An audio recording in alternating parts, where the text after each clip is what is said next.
tal? Bienvenidos a esta nueva clase. El día de hoy, vamos a iniciar con el tema 1.2, el cual lo encontramos en nuestro libro de texto en la página número 25. El tema, pues es la variedad de las fuentes históricas. Vamos a hablar sobre las fuentes históricas, como lo dice el tema. Vamos a ver cómo se clasifican, cuáles son las fuentes históricas y bueno. Les recuerdo, mi nombre es Ángel Alejandro García Andrade y estamos en la asignatura de Historia. Primero, vamos a analizar cuáles son las fuentes históricas, pero antes, ¿qué es una fuente histórica? Bueno, pues una fuente histórica es cualquier texto o vestigio del cual pueda obtenerse información sobre el pasado o que ayude a esclarecer un tema en particular. Eso es lo que es pues una fuente histórica. En otra definición podemos encontrar que una fuente histórica, o para conocer la historia, es necesario pues, obtener la información, ¿no? ¿Y de dónde la obtenemos?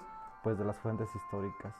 ¿Cuáles son ellas? Algunos de ellas, pues son los relatos o testimonios que permiten armar ese que le decimos un rompecabezas, porque recuerden, así se arma la historia, ¿sí? Es como un rompecabezas donde lamentablemente el historiador no tiene las piezas en la mesa, como un rompecabezas tradicional que tenemos, ¿sí? Tiene una u otra y él se encarga de ir buscándolas para darles forma a lo que después conoceremos como la historia en sí. Es más o menos como se va construyendo esto que llamamos historia. Y bueno, tenemos aquí en esta pequeña gráfica donde nos muestra los tipos de fuentes históricas.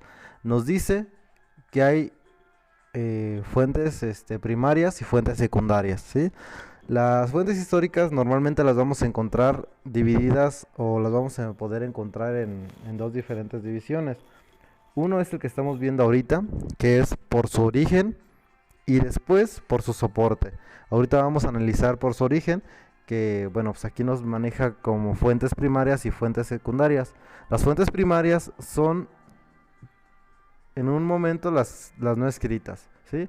Como dice aquí, los monumentos, los restos humanos o materiales, los utensilios, los testimonios orales. Esas son las fuentes primarias que no son escritas. Después encontramos las fuentes primarias que son escritas. ¿Cuáles serían? Bueno, pues las obras literarias, los tratados, censos, documentos, periódicos, inscripciones y hasta las monedas, ¿sí? Esas son las fuentes primarias escritas. Y los tipos de fuentes históricas secundarias, pues serían los libros de historia, biografías, los estudios arqueológicos y los tratados de arte.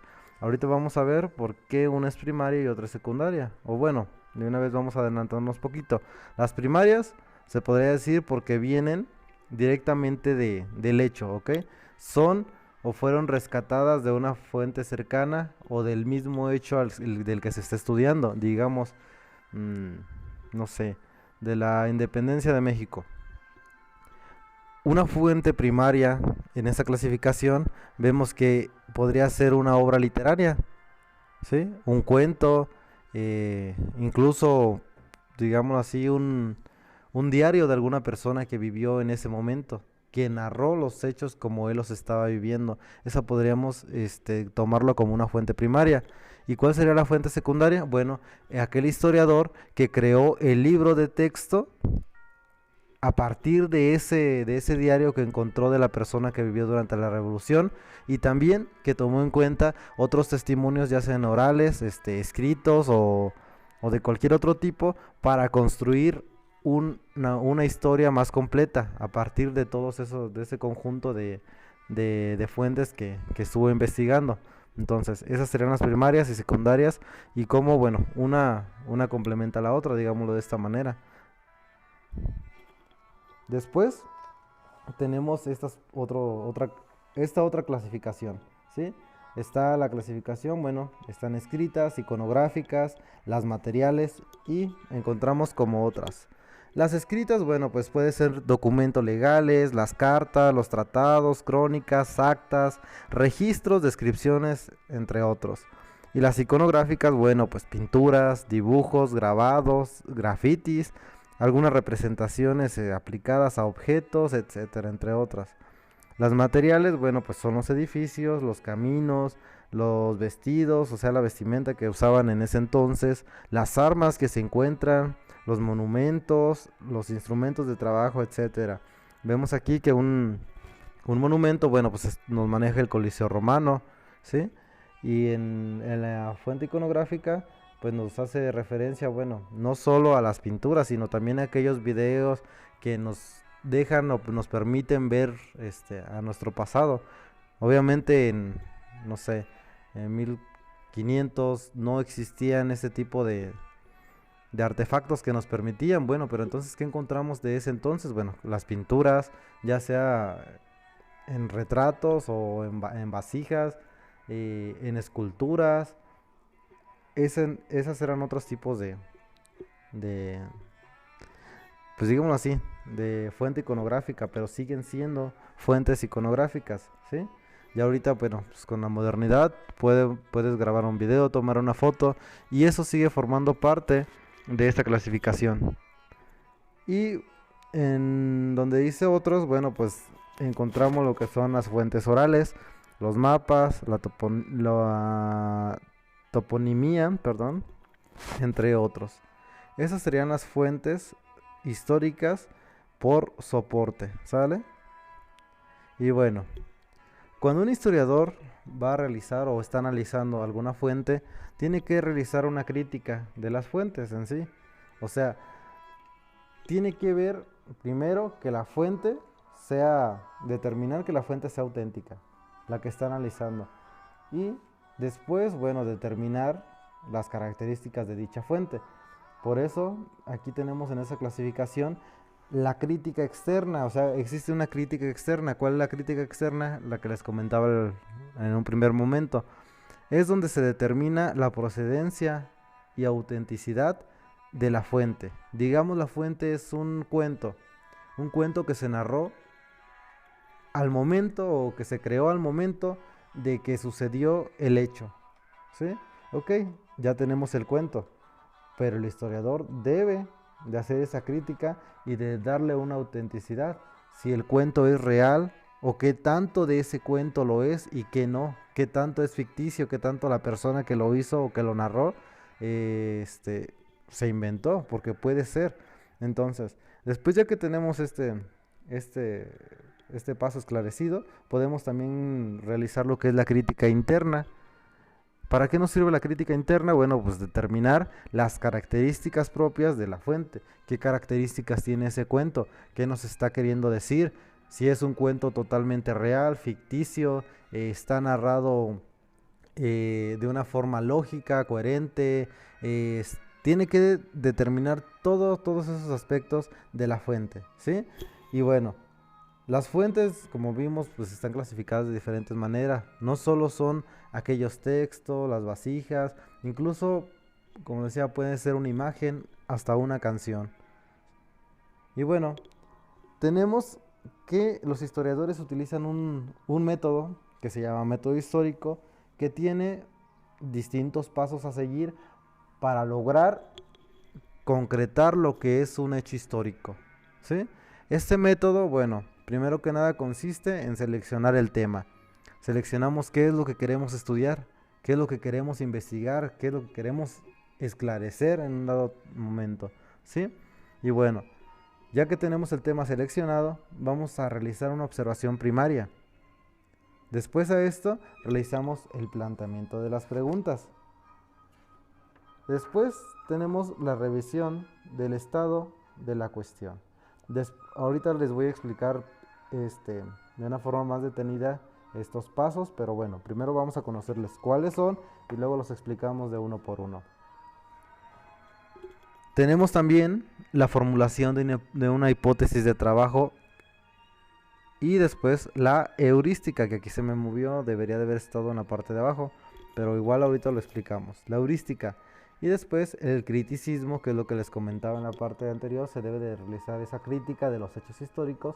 Y bueno, la síntesis y posteriormente la divulgación de, pues ahora sí que digamos, el contenido ya concreto, ya realizado, y ya que lo podemos nombrar como tal, un hecho histórico que es verídico, que es aceptado. Bueno, esos son los pasos que se deben de realizar para, bueno, crear lo que es la historia. Vamos a ver, ¿qué es la selección del tema o para qué nos sirve la selección del tema? Bueno, pues prácticamente es pues, cualquier situación humana ocurrida del pasado que haya dejado registros, ¿sí? Debe de haber algún registro y bueno, ya sean escritos, que esto nos permite o admite un análisis histórico. Por ejemplo, en, busquemos, por ejemplo, pensemos que buscamos aclarar, no sé, el número y nombre de los asentamientos prehispánicos, ¿sí? Que existían, no sé, digamos en la cuenca de México al momento de la conquista española. Bueno, pues tenemos ya el tema seleccionado. Vamos a buscar eh, qué asentamientos estuvieron en la cuenca de México, ¿sí? Vamos a realizar después lo que es una observación primaria. La observación primaria, bueno, pues es el estudio o el estudio, revisar cuál es la percepción personal que tiene el tema, ¿sí? Entonces, después que tenemos ya la observación primaria, tenemos que realizar un planteamiento de preguntas. ¿Cuáles son las preguntas que nosotros queremos responder de este tema? ¿O cuáles son las preguntas que nos ayudarían a llegar a lo que nosotros queremos llegar con este tema, ¿sí? Bueno, entonces esas preguntas, bueno, se trata de formular las preguntas que guiarán nuestra investigación. De lo que les comentaba, es muy importante que se planteen de una manera adecuada y que sean pues fáciles de responder, digámoslo así, porque pues si tú te planteas una pregunta muy existencial, muy retórica, pues tal vez este, nunca se logre responder, entonces tu trabajo sería muy arduo y no arrojaría nada. Entonces, el planteamiento de las preguntas también tiene un chiste, tiene una forma de hacerlo.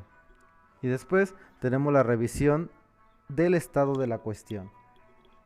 ¿A qué se refiere la revisión del estado de la cuestión? Bueno, pues en, en un problema histórico, ya que haya sido estudiado previamente por otros historiadores, bueno, esto lleva a la necesidad de averiguar cómo ha sido tratado el problema y cómo se ha profundizado el conocimiento del método empleado y de los resultados obtenidos por ellos, ¿sí? Entonces, la revisión del estado de la cuestión es prácticamente esto. Después tenemos lo que es la formulación de una hipótesis de trabajo.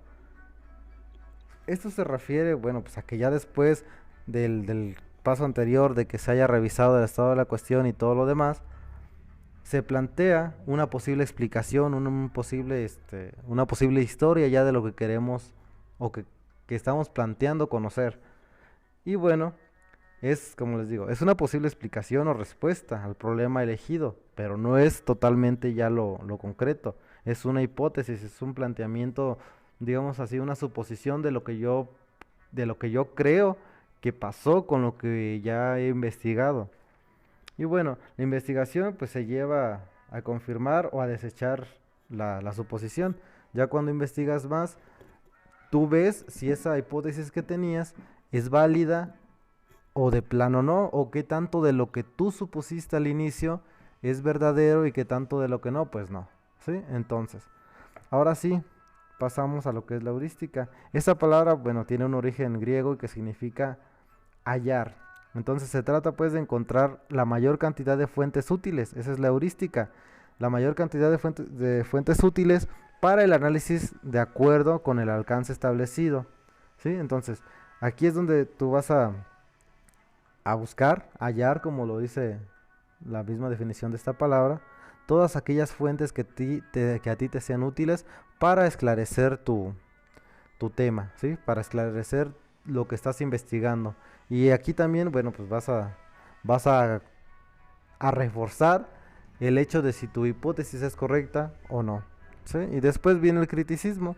La crítica de las fuentes, es decir, el análisis de su validez, autenticidad y veracidad, es parte del trabajo heurístico, pero también admite una revisión global cuando éste sea completado, ¿sí? Entonces, el criticismo es prácticamente eso, la crítica de lo que es las fuentes, ya como lo vimos, y bueno, permite una revisión, como lo dice aquí, de forma global, ya cuando se ha completado toda la investigación. Después tenemos la síntesis. ¿Cuál es la síntesis? Bueno, como lo dice la palabra, sintetizar el trabajo que se ha realizado, los resultados que obtuviste, los resumes en un trabajo más concreto y que sea más fácil de entender por alguien, por otras personas. Y bueno, también que explique el método que se utilizó, ¿no? ¿Qué fue lo que hiciste? ¿Cómo lo hiciste? ¿Qué descubriste? Y bueno, ese es lo que es la síntesis. Y después, por último, la divulgación. ¿Cuál es la divulgación? Bueno, pues enseñar tu descubrimiento a las demás personas, aquellas personas que estén interesadas en darse cuenta de lo que tú descubriste con todo tu trabajo, con toda la investigación y con todos estos pasos que seguiste. Eso es lo que es el método histórico, esta serie de pasos. Y aquí en la imagen que se muestra en la parte superior, vemos que tenemos como un rompecabezas. Y bueno, alcanzamos a percibir que dice la palabra ¿qué es? Bueno, pues prácticamente es lo que como un historiador va creando la historia. Tiene ciertas piezas como lo podemos ver ahí. Algunas no están, pero más o menos tienen una forma. Entonces es el trabajo del historiador para ir creando la historia. Pero no solo el historiador puede crear la historia. Cualquier persona que esté interesada y bueno, tenga la posibilidad de, de hacer este tipo de investigaciones lo puede hacer, ¿sí? Todos nos podemos volver historiadores siempre y cuando tengamos en cuenta que el tema a elegir sea algo que nosotros podemos concluir. No podemos este, querer solucionar o querer investigar un tema que esté más allá de nuestras capacidades y de nuestras manos, ¿sí? Entonces, todos podemos hacer ese tipo de investigaciones. Aquí están los pasos y bueno, continuamos. Para hacer este tipo de investigaciones eh, y bueno, prácticamente pues construir la historia. La historia en sí tiene ciencias auxiliares, disciplinas, perdón, auxiliares, que son, bueno, pues aquí las estamos viendo, la antropología, la arqueología, la cartografía, la numismática, la iconografía, la lingüística y bueno, pues entre otras, ¿no? No solo estas son principalmente pues las más utilizadas, pero no las únicas. Perdón, se me pasaba la demografía. Y bueno, aquí nos dice que la antropología es el estudio del ser humano en su integridad física y cultural. La arqueología estudia los vestigios materiales del pasado. La cartografía es el estudio de los mapas. La numismática estudia las monedas. La iconografía, el estudio de las imágenes. La lingüística estudia, pues como lo dice la misma palabra, las lenguas. La demografía estudia las poblaciones. Bueno, estas son las ciencias que más se relacionan con lo que es la historia, pero no son las únicas. Por eso ahí al final menciona entre otras, ¿sí? Y bueno, por el momento, bueno, pues hemos terminado esta presentación en la cual se les ha presentado la información necesaria para realizar las actividades del cuadernillo que se les va a enviar. Ustedes tienen la posibilidad de completar esta pequeña explicación con la lectura que está en su libro. Es de la página número 25, permítanme, a la 35. De la 25 a la 35 ustedes pueden complementar esa explicación. Si algo no quedó claro o algo les queda todavía o necesitan consultar otra fuente para responder o resolver el cuadernillo que les voy a mandar, bueno, pues pueden hacerlo aquí de su libro, les repito, de la página 25 a la página 35. Ese es el tema que estamos viendo en su libro, ahí está toda la lectura. Y bueno, pues por el momento sería todo. Espero que puedan responder de la mejor manera posible su actividad, y cualquier duda que tengan ya saben que pueden con confianza mandarme algún mensaje por vía WhatsApp de manera privada, por favor. Igual no está de más recordarles, una vez que completen su actividad, la actividad hay que mandarla de manera personal también. No las manden a los grupos de WhatsApp, mándenmela de manera privada. Bueno, pues sería todo. Y nos vemos en el siguiente video para explicarles pues el siguiente tema. que serían los hechos, procesos y explicación histórica. ¿Sale? Bueno, que estén bien y nos vemos en el próximo video.